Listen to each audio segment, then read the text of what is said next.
So the next news was AI Summit. You know that recently the AI Summit is organized or spearheaded by the France, and their Indian Prime Minister was also actively participated, and he highlighted the concern and the potential of AI in the development of people and its use in the common, like in governance and democratization of AI will going to help a lot.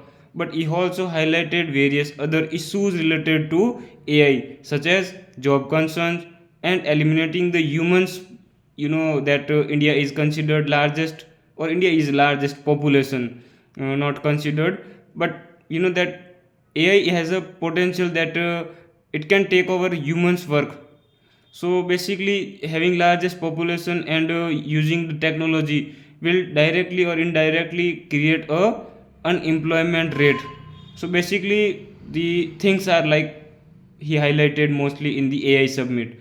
But let me gentlemen tell you that here you can take two other stakeholders, or a three for your kind information, but you know that we will take these two only. So first one is European Union, and which is mostly spearheaded by the France. France is considered that France is considered a country in the European Union which focus more to development of these AI technology, and it also highlighted that various other measures to regulate it, because you know total European Union countries are more focused on ethnical consideration and the rules and regulation for AI use. Basically they are more in a uh, constraint, or what we can say, against the unethical use of AI. But on the other hand, two other stakeholder is USA, which is focused on in such a way that they have to develop the best of the best AI system, AI platform in their country. And on the other hand, they are competing with the China, which has recently built its own platform named DeepSeek, I think, against the open AI. So that is also one of the, you know, that a battle between the development of that AI. And on the other hand, you know that the third stakeholder is India itself. So we are on the third end, and India has to take various measures while adopting these technology. But talking about especially this AI summit in the France, it was considered that it was considered uh, a summit where various points are discussed, but there are 6 points which were majorly, you know, that considered the important for our way for our SSB and various other ways where we have to highlight these things. So points were like first thing that what we call it, the bridging the digital, no, the six key priorities are promoting accessible and ridicule and reducing the digital divide, maintaining an ethical, secure, and trustworthy AI, enabling its development while eschewing centralization, positively shaped the future of work and job, sustainable AI, and reinforcing international cooperation. So these were the six objectives of this AI summit. But I think this is not the right way to understand them. To understand them simply, we can go with the India's own strategy, or what India has to do to enter itself in the digital, in this AI era.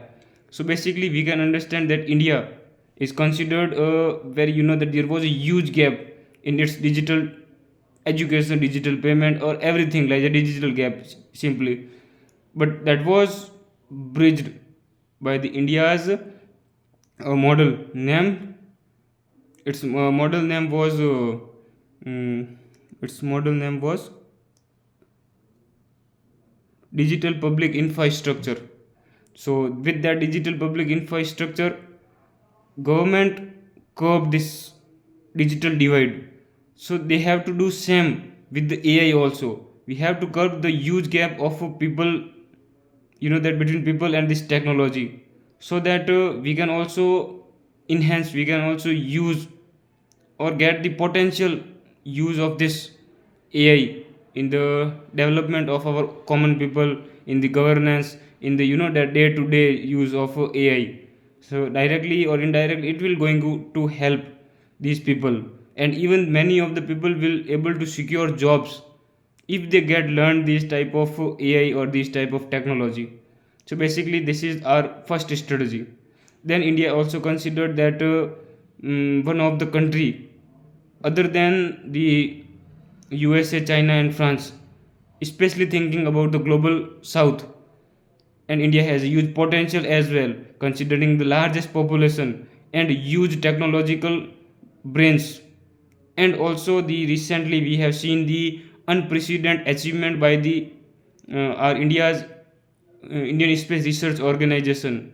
So these all are commendable, and India is also considered one of the country that can develop such type of open AI system at a very minimum or affordable rate, and considered very important country in all global south countries, and served them as a big brother for these countries. So that was the first issue with India, or the first approach of India's AI. And even that we will not call it like why we are investing. Basically it will help India a lot. It will improve our relation with the various other countries, basically the African countries and various other South Asian countries. These countries have huge potential in terms of various natural resources, critical minerals, and even they are considered a good trade partner of India. So developing and investing in the AI system and basically playing a role of big brother for these countries will going to help India itself. So basically we can't let these countries go, or just simply avoid, and we have to take some extreme measures to develop our own AI model at a affordable rate or affordable cost. So this was the thing about the first point. Then come to the what we call, we don't have to go just like the European Union, which is more restrictive, and on the other hand we don't have to go on that way of what where USA is going, because that was a really unprecedented level of development in the AI development. We have to remain, or we have to choose the middle path of it. We will be restrictive, we will be open to the people or in development of this technology. So basically this will going to help a lot, and eventually we can develop the good system where we will get where we can use the full potential of it by doing the both. A restrictive measure is sometimes very important, because that basically if you ask the reason that why India has to take this extreme or a middle path between these two. So first point is India has a huge population with the people who require job. If India directly use a model such like a USA to develop, to enhance technology in such a way that USA is doing, but this will not going to help India. India has to be a restrictive mode.